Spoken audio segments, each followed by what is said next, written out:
No čo, kamoško, robíš? Zas pozeráš tie tucáriny? Píšem si s fanúšikmi. Tebe jebe. Babi, dobre, fúha. No dobre, naučil si sa niečo, alebo len kúkaš na tie prdelky zas dneska, ha? Naučil. Members. Počkaj, čo? Members? Akože členy, hej? Okay.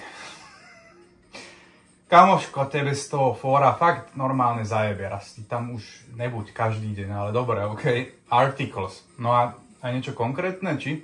Tento sa ma napríklad pýta, že či chodím na Hands Up Motherfuckers diskotéky, no tak hovorím nie. Alebo I have a few opportunities in Slovakia. Opportunity daj 2P, to si zapamätáš ľahko. Málo príležitostí, veľa písmen. A daj to bez členu, to few, a budeš to mať top, lebo máš dva, druhý few, jedno je bez členu, jedno je s členom. A toto s členom znamená skôr ako mám zopár niekoľko príležitostí. To sa používa pri podstatných, počítateľných menách.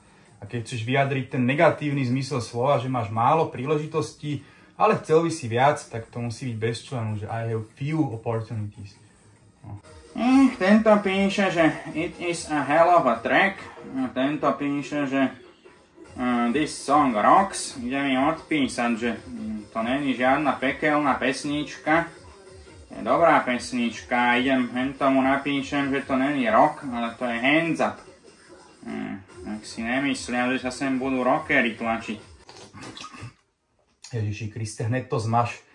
Chlapče, ty si mamlas, ty kokos. Už viem, za čo máš ten odznak, ale není to za aktivitu.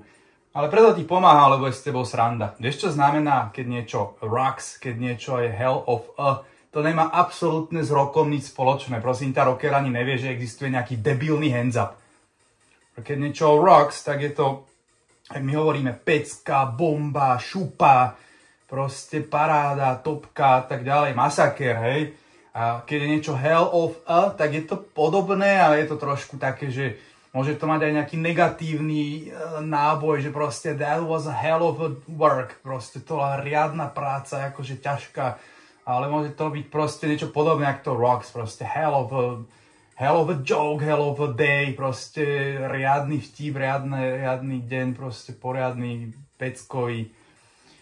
Vymaš to, prosím, lebo ti zablokujú ten účet na doživote.